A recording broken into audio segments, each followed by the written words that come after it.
عاملين ايه؟ ازيكم يا احسن ناس في الدنيا؟ طبعا فيديو جديد لما الشقه بتفضى علينا. انا وروفان لسه جايين من الدرس، والصراحه الاكل عاملين كبده ومكرونه، والصراحه الكبده مش عاجباني يعني. كل الاكل حلو والله، كل نعمه، بس انا ما بحبش الكبده.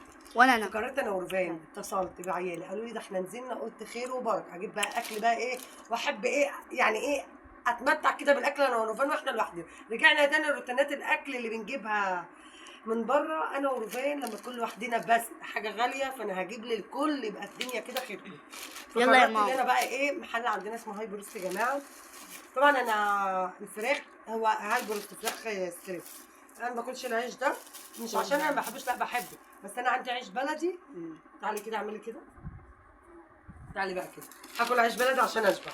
وجايبين يا جماعه طبق رز ريزو. رز ريزو مع الصوص بتاعه بالتروفان. ما انا عارف، ما هو بيجي مولع اصلا ده لازم يجي معاه. ماشي.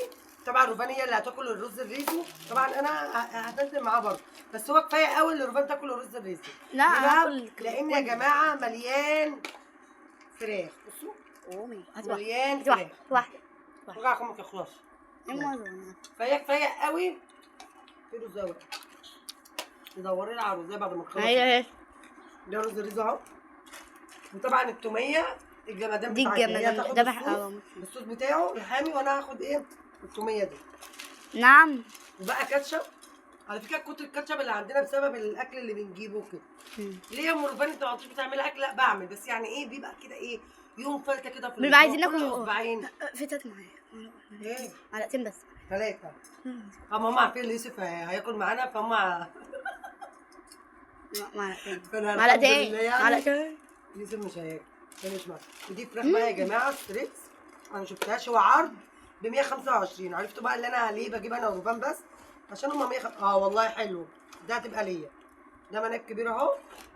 بقيت الصدر، ويعتبر صدر وبطاطس بقى بالهبل. دي واحده طبعا يا جماعه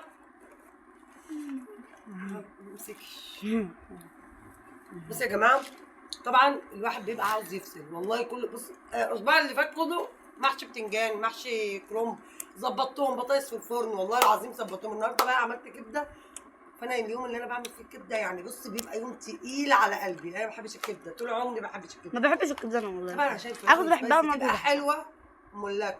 طبعا عشان الفراخ السبايسي لازم تكون حلوه، لازم تكون مشطشطه. هي الصراحه مولعه، مع انها بنموت منها بس جميله. والله ما كنا احنا جايين الساعه دلوقتي 7 المغرب. انا مش عارفه الفيديو ده 7 ينزل إمتى. المغرب هو النهارده بالظبط الثلاث ماشي، والساعه 7 المغرب، الساعه 8 الساعه دلوقتي 8، على بال ما رحنا جبنا الاكل كده خلص.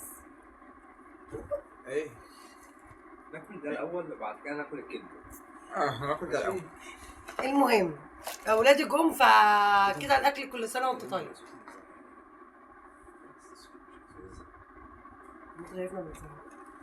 هنتغدى الاكل كده كل سنه وانتم طيبين. انا كده مش هتغدى، لا هنتغدى وهمنعهم. هتلبس كبده. هما شفتوا بيقولوا ايه، هناكل الاكل ده الاول وبعد كده ناكل الكبده. احنا نعين الاكل كده بقى لحد ما ياكلوا الكبده. هتقولي لي انت امي يا ام روفان؟ انا في الحاجات دي، اصل هما بياكلوا الكبده انا ما باكلهاش، انا ولا بنتي. انت ام، انت قلتي المفروض اللي انا بعمل كبده بنجيب تونه بالشطه. بس النهارده بصي، هو فكره الفيديو النهارده يعني ايه، يا راجل البيت، نصيحه لكل راجل بيت متجوز وعنده عيال، ومراته اللي تعبانه وشقيانه بين عيالها والمطبخ والبيت والتنظيف زي كده. فنصيحه لكل راجل بيت، حاول تفصل مراتك يوم على الاقل في الاسبوع، يوم في الاسبوعين تجيب اكل من بره عشان تريحها، ولو مره كل اسبوع او اسبوعين من المطبخ. الجو حر والله العظيم، واحنا الصراحه بص يعني خلاص احنا سحنا. فلايكاتكم واشتراكاتكم عشان انا فصلت، وانتوا عارفين لما مربات تكون تعبانه بتهلوس.